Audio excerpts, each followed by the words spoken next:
అందరికీ నమస్కారం అండి. ప్రతి ఒక్కరి జీవితంలో ఎన్నో సమస్యలుంటాయి. ఆర్థిక సమస్యలు, మానసిక సమస్యలు, ఏ పని చేసినా కలిసి రాకపోవటము, ఇలా అనేక సమస్యలుంటాయి. అయితే జాతకంలో గనక అదృష్టం కలిగి ఉండి, గ్రహదోషాలు గనక లేకపోయినట్లయితే తప్పకుండా మీరే పని చేపట్టినా గూడా విజయాన్ని సాధించవచ్చు. అయితే జాతకంలో అదృష్టం రావటం అనేది మన చేతిలో ఉండదు. కానీ మనం కొన్ని పరిహారాలు చేసినట్లయితే జాతకంలో మన అదృష్టాన్ని మనమే పెంచుకోవచ్చు. జాతకంలో ఏర్పడిన గ్రహదోషాలను తొలగించుకోవచ్చు. అయితే మనము జాతకంలో ఉన్న గ్రహదోషాలను తొలగించుకొని అదృష్టం పెంపొందించుకోవాలంటే ఏం చేయాలో ఈ వీడియోలో మనం తెలుసుకుందాము. ముందుగా ఒక చిన్న రిక్వెస్ట్ అండి. మీరు గనక మా ఛానల్ మొదటిసారి చూస్తున్నట్లయితే వెంటనే సబ్స్క్రైబ్ చేసుకోండి. పక్కనే ఉన్న బెల్ ఐకాన్‌ని యాక్టివేషన్ చేసుకుంటే మేము పెట్టే వీడియోలన్నీ గూడా మీకు ముందుగానే నోటిఫికేషన్‌గా వస్తాయి. ఇక లేట్ చేయకుండా అదృష్టాన్ని పెంచుకోవాలంటే ఏం చేయాలో ఇప్పుడు మనం తెలుసుకుందాము. జాతకంలో గనక దైవబలం పెరిగినట్లయితే మీకు ఎలాంటి కష్టాలు గూడా రావు. ఎలాంటి కష్టాలు వచ్చినా చిటికెలో వాటికి పరిష్కారం దొరికిపోతుంది. ఎలాంటి సమస్యలు కూడా మిమ్మల్ని వేధించవు. ముందుగా ఈ వీడియోకు ఒక లైక్ కొట్టి మా వీడియోని షేర్ చేయండి. మన అరచేతిలో లక్ష్మీదేవి కొలువై ఉంటుంది. ఉదయమే నిద్రలేచిన వెంటనే అరచేతులు చూసుకొని కరాగ్రే వస్తే లక్ష్మి, కరమధ్యే సరస్వతి, కరమూలే స్థితో గౌరి, ప్రభాతే కరదర్శనం అనే శ్లోకాన్ని పఠించాలి.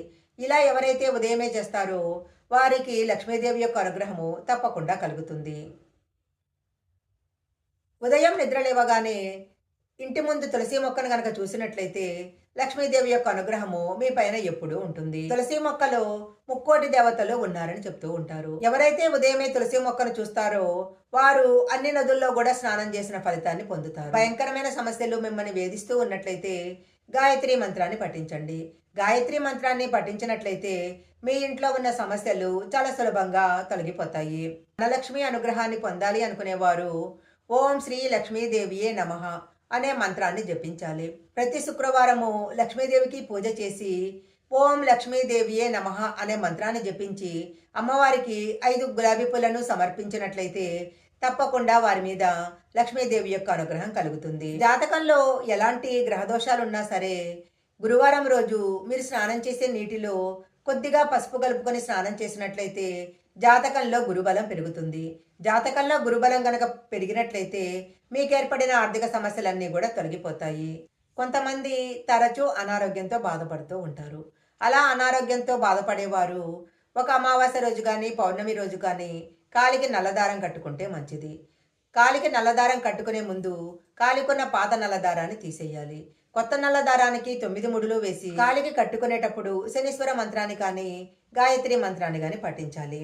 ఇలా కాలికి నల్లదారం కట్టుకున్నట్లయితే మీ మీద ఉన్న నరదృష్టి తొలగిపోతుంది. ఒక రాగి కలశం నిండా నీరు తీసుకొని దాంట్లో ఒక మందార పువ్వు వేసి కొద్దిగా పసుపు వేసి పూజా గదిలో పెట్టాలి. పూజా గదిలో ఉన్న రాగి కలశంలో ఉన్న నీటిలో త్రిమూర్తులు కొలువై ఉన్నారు అంటారు. పూజ పూర్తయిన తర్వాత ఈ కలశంలో ఉన్న నీటిని ప్రతి ఒక్కరూ కూడా తీర్థంలా తీసుకోవాలి. ఇలా గనక తీసుకున్నట్లయితే మీరు చేసే ప్రతి పనిలో కూడా విజయాన్ని సాధించవచ్చు. ప్రతిరోజు స్నానం చేసి పూజ చేసుకున్న తర్వాత ఒక రాగి చెంబులో నీటిని తీసుకొని దాంట్లో కొద్దిగా పసుపు ఒక పువ్వు వేసి ఇంటి ప్రధాన ద్వారానికి కుడివైపు పెట్టుకోవాలి. ఇలా గనక పెట్టినట్లయితే మీ ఇంట్లోకి ఎలాంటి దుష్టశక్తులు కూడా ప్రవేశించవు. లక్ష్మీదేవి యొక్క అనుగ్రహము తప్పకుండా కలుగుతుంది. వాస్తుశాస్త్రం ప్రకారము ఇంట్లో డబ్బు పెట్టుకునే బీరువా ఎప్పుడూ నైరుతి మూలలో ఉండాలి. అలా ఉంటే ఆ ఇంట్లో ఎప్పుడూ కూడా డబ్బు నిలకడగా ఉంటుంది. వాస్తు ప్రకారము ఉత్తర దిక్కును కుబేర మూల అంటారు. ఆ వైపున కనుక బీరువా పెట్టుకుని అందులో డబ్బు దాచుకున్నట్లయితే మీ మీరు సంపాదించే డబ్బు రెట్టింపు అవుతుంది. ఎవరైతే ఇల్లు కట్టుకోవాలి అన్న కోరిక ఎక్కువగా ఉంటుందో అలాంటి వారు ఒక మట్టి కుండ తీసుకుని వచ్చి ఈశాన్య దిశలో పెట్టుకోవాలి. కనుక పెట్టుకున్నట్లయితే ఇంట్లో ఆర్థిక కష్టాలు పోయి లక్ష్మీదేవి యొక్క అనుగ్రహం కలుగుతుంది. త్వరలోనే ఇల్లు కట్టుకోవాలి అన్న మీ కోరిక నెరవేరుతుంది.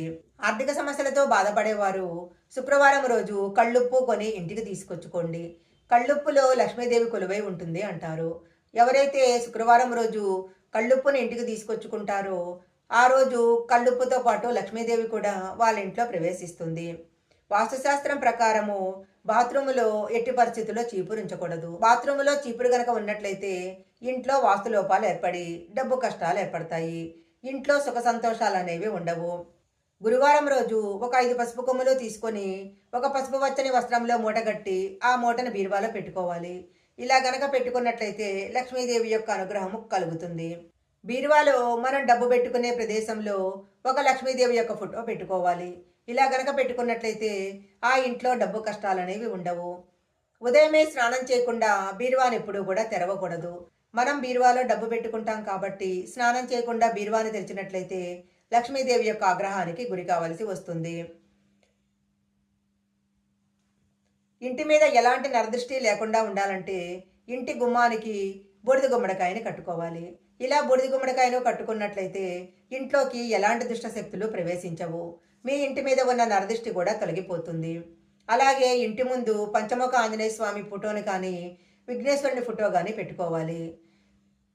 ఇంటి తలుపుల పైన స్వస్తి గుర్తు వేసినట్లయితే ఆ ఇంటి మీద లక్ష్మీదేవి యొక్క అనుగ్రహము తప్పకుండా ఉంటుంది.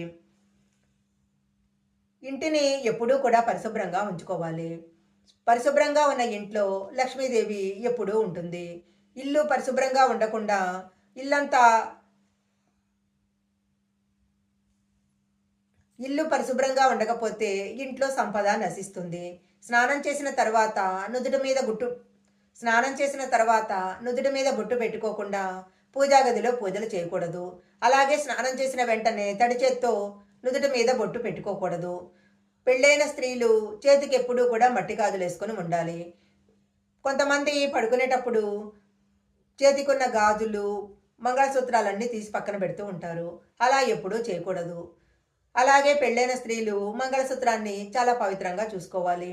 మంగళసూత్రాలకు పిన్నీసులు, సేఫ్టీ పిన్నులు లాంటివి పెట్టడం చేయకూడదు.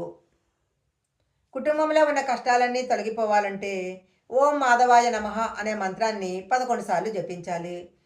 ప్రతి మంగళవారము సుబ్రహ్మణ్యేశ్వర స్వామిని పూజించినట్లయితే ఎలాంటి సమస్యలున్నా కూడా వెంటనే తొలగిపోతాయి.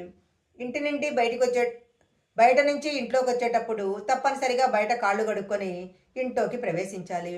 ఈ వీడియోలో చెప్పిన విధంగా ఈ పరిహారాలన్నీ చేసినట్లయితే మీ ఇంట్లో తప్పకుండా లక్ష్మీదేవి కొలువై ఉంటుంది.